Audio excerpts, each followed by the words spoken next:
your guides to a really great financial future. Tom and Don are talking real money. Another podcast. Well, another day, another podcast. That's kind of the way it works. Hi, everybody. This is Talking Real Money. In the new Florida studio that is not quite done yet, kind of relying on some temporary lighting. I'm Don McDonald. Thanks for listening to our podcast or watching our video cast. Over there, 3,000 miles away as the crow flies, is Senor Thomas Seacock. And my senor studio, because his family is actually from Puerto Rico. That's true. It doesn't look like it, but true nonetheless. No, he does. He look Puerto Rican or sound like it. By the way, my studio not done either. It's always being worked on. So the reason he doesn't look like he's Puerto Rican, he never gets out in the sun. He lives in Seattle and he never leaves. And boy, I don't think we're going to see it here for a long time. So, woo! It's kind of sad. All right. So today we are here to come to the defense of our good friend, Paul Merriman. On YouTube. Was it a listener that discovered this or was it you? It was you know how rarely I ever go to YouTube and sort of scroll through, like never, but I did. And then all of a sudden, here was this piece saying how Paul Merriman is wrong, or Paul Merriman is something like Paul Merriman is wrong. The title is, how does Paul Merriman keep getting this so wrong? All right. I knew I had Paul Merriman wrong. So I was like, wow, that sounds like something I need to see. By a guy at Heritage Wealth Planning. Guy named What's his name? Josh. Josh. No joshing. So Josh, what is Josh angry about, Tom? Well, Paul takes some work and looks at a 25-year period, and he suggests that instead of just owning basically the S&P 500, that you overweight your portfolio to companies in the United States that are considered small and value-oriented. And Josh correctly points out that Paul's plan with the four funds is to own far more U.S. value than you'd actually own if you just own an index of the whole market. That's his point. Which is right. It's a good to overweight point. value and overweight small. Correct. But what Josh says is in the podcast that Paul is cherry picking the time, because I think it goes from 1995 to 2010. Yeah, hold on. Let me pull it up because I thought it was an odd period of time too, but it's a long period of time. It is 25 years of data. But what Josh is saying is, Paul's cherry picking. He says cherry picking about 18 times because apparently he likes that phrase. Actually, it was from 70 to 1995. Oh, okay. So he started with somebody who was starting to save at age 30 in 1970. And then planned to retire in 2005 at age 65. Wait, now you just said two different times, 1970 through 2005. That would be 35 years. Right. Well, but he gives numbers here by switching. Because you're entirely in equity for the first 25 years. Then you switch. And then for the last 5 or 10 years, you go to a 60-40. So it's a 35-year time frame altogether. The idea is to show you what actual sort of lifespan you're saving. You get closer to retirement, you add some fixed income because you need to stabilize your portfolio a little bit if you're going to take withdrawals, kind of a lifetime, if you will, of investing up to retirement. I think that's what Paul was trying to accomplish. And he was trying to accomplish the fact that being tilted, if you will, to U.S. small value meant more money. In fact, it meant a substantially more money. But Josh says, no, you're cherry picking. And this is not a good strategy. So Josh, by the way, I went back and looked. I mean, he's a great headline writer. Got a lot of people following him on YouTube. Yeah, a lot. A lot of people. 65,000 subscribers, which is a lot more than our 650. 1,000 subscribers. No, 650. Oh, okay. I was hoping for a change. Sorry. So he writes some great headlines. He's kind of down home. He's standing out in the woods talking about. I mean, it's comfortable, he's from Ohio. Right? I thought he's from the South somewhere, but I get. Oh no, he's from Louisiana. That's right. I'm sorry, he's out of Louisiana. Yeah. But let's just setting aside the style aspect of all this, which I'm assuming he did this because this probably takes him from 65,000 to 80 when you pick on Paul Merriman because Paul is someone who is known. But let's look at the claim, right? Because he's saying, no, you're cherry picking the numbers. Now, for those of you who listen to our podcast, you know that we tell you to overweight U.S. small cap value, right? It's been a better performing asset class. Is that true? Well, I went back and looked 1927 through 2010. U.S. small cap value annualized return 13.8%. U.S. large blend like the S&P 500 9.8%, a 4% a year difference. And that's not really cherry picking because that's like 90 years of data. It's a whole long time. And again, it gets back to and the reality is though, Tom, when you pick a time period on which to base your calculations, every single time anybody does it, you've picked a time period for some reason or another and can be accused of cherry picking. Part two, Don, is the source. Should you trust Josh or should you trust Paul and Eugene Fama and French et al.? Now, remember, Josh is in the business of getting more subscribers, right? Paul is to some extent, yeah, but Paul doesn't really, he just wants to educate. He doesn't run a business anymore. He's not trying to get clients. It doesn't really matter to him. Eugene Fama, he doesn't care how you manage your money. He simply wants you to understand the ramifications of how you position your portfolio. And they have quite a bit more credibility than Josh, who's, again, as I said, a great headline writer, mildly entertaining on his podcast, and is fairly prolific. He has a lot of topics out there, which, by the way, they do tend to be sort of these screaming headline topics. Because on one I watched, he said, stop 401 contributions. Then he admits, well, if you're getting a match, you might want to keep it going. But his reason for doing that is because if you get in your 50s and you have to take the money out, you got to pay tax on it plus a penalty. Okay. Yeah. You have to do that in IRA too. Yeah. I mean, the point is, what he's saying is you should save more post-tax money. That could depend on your future tax rate. But the bottom line here again is, who should you trust? I trust the numbers. I trust the academics. Sorry, Josh, I don't trust you. Well, no, and with good reason. I mean, I would never hire his firm. One, they're dual registered. Which means what? They're a fiduciary part of the time. I have my hats in the old studio. The hats are gone. They're a fiduciary part of the time, and then they can also sell securities and only make suitable recommendations. They are also insurance licensed, which means they can sell insurance investment products that make them a lot of money.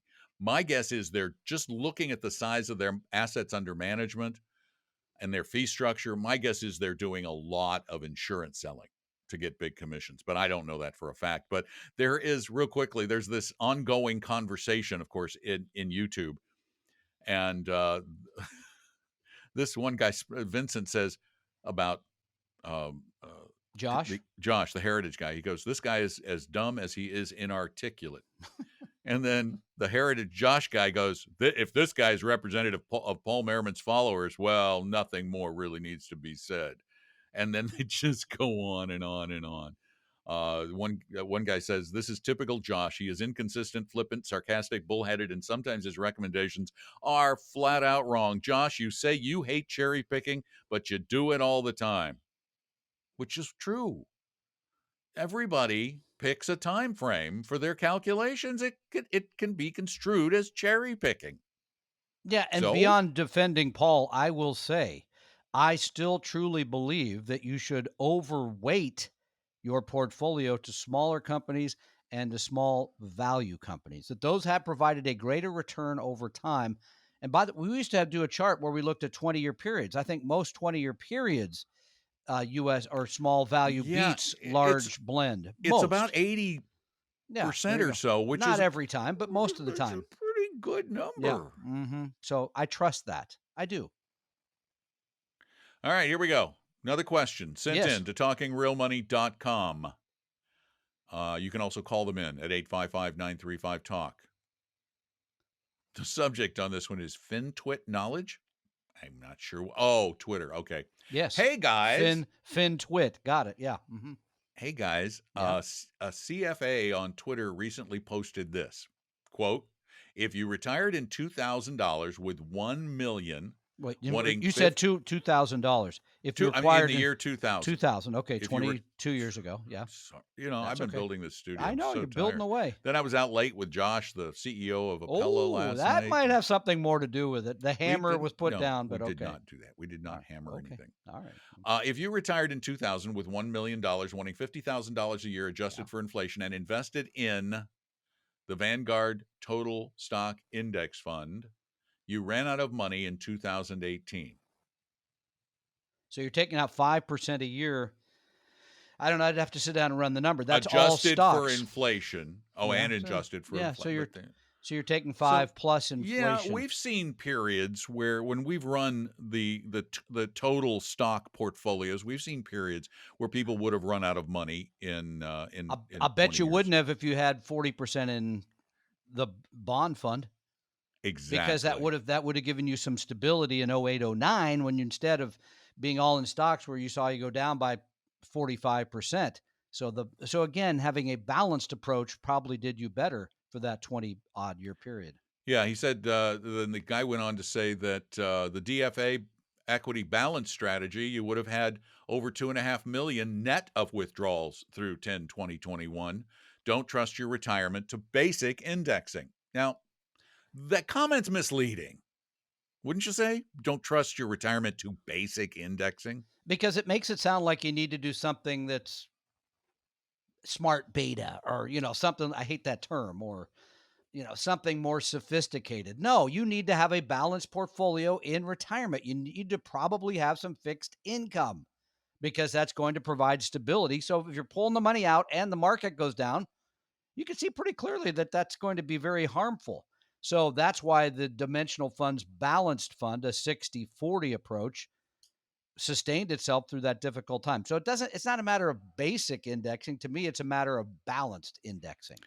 And the correspondent goes on to say that aside from the basics of withdrawing based on a percentage amount rather than a fixed amount, and the fact that the Vanguard Total Stock Index Fund didn't start until 2008, I've run a few basic Excel documents that if you withdrew 50,000 and assuming zero returns from 2000 to 2008, you would still end up with over 632,000 in 2018 if you invested in VT. What am I missing?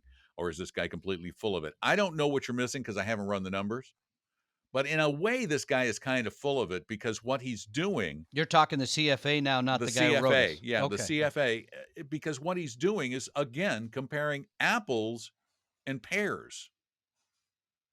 Okay, yeah, if you're 100% in equities, a big downturn in the market is going to hurt you. Big. If you're balanced, which is what he's saying, and I don't care if it's balanced at Vanguard or balanced at DFA, and we like DFA, we agree. I think he must be with a DFA advisor who's trying to convince people not to use Vanguard, which we can try to do that, but we would do it in a fairer way, where we would say the returns over time in the way DFA does it should be a little bit better. And by the way, if you just own the Vanguard Balanced Index Fund in that period of time, I'll bet you didn't run out of money either. Because again, there you own basically large U.S. firms and 40% of the money is in bonds, probably provided the stability you needed when the market turned against you. So yeah, I agree. You're not comparing apples to pears. You are comparing apples to pears. And what he's doing too is interesting because we always use the 4% rule for fixed plus inflation. Yeah, because in this case, he used 5 plus inflation. Yeah, that's a bit much. You just increased your withdrawal rate by a full percentage point plus inflation. Now, we've run these numbers with almost every portfolio you can imagine with a 5% fixed based on the value of your assets each year. 5%. So in a good year, you get a lot. In a bad year, you get less. Yeah, a variable withdrawal, not fixed. 5 variable, 4 fixed plus inflation. 2 very different ways to draw from your portfolio. To take out 5 plus inflation would be very aggressive. It would be, and then to be 100% in stocks, very aggressive. So you're right. He's kind of going off the deep end, but people in this industry tend to do that to make a point. Or to get a headline. No. Thank you for listening or watching. More of you listen than watch. A lot If more. you want to watch, go to YouTube. If you don't want to watch, then just listen to the podcast on your favorite podcast service. Anything else you care to add before we call this a podcast? No, I mean, again, the thing that we've seen so much the last couple of months, Don, is that, again, when people take advantage of the free 1 hour with an advisor, we find many of you, somewhat similar to the question you just had, they don't know what their true asset allocation really is today, right? They don't know the balance between stocks and bonds. They most of the time don't know what type of stocks they own, and almost forever, nobody knows what they're paying. Those are three things you need to know as an investor. We give you that. You don't have to become a client as a result of that. Just met with a charming woman a couple of days ago at the beginning, said, now I don't have to become a client. I said, no, you don't have to become a client. I'll look at your portfolio. I think it's a great service. And we get many good comments from it. Do some people become clients? Sure. Do they all become clients? No. So take advantage of that. And is there any pressure to do so? No. No. Just go to vestry.com and set up an appointment. It's that easy. By the way, I checked out the guy who tweeted that. Yes. He is with a DFA. He owns a DFA advisory firm. So he's using this to make headlines for his firm. But the reality is no advisor in his or her right mind would have a retiree 100% in equities. No one. Or so unless it's Bill Gates, but even Bill Gates owns bonds. It's a spurious argument, Eric. Really, Eric. Weak, dude. Okay, everybody. Thanks for being there. We really, truly appreciate you.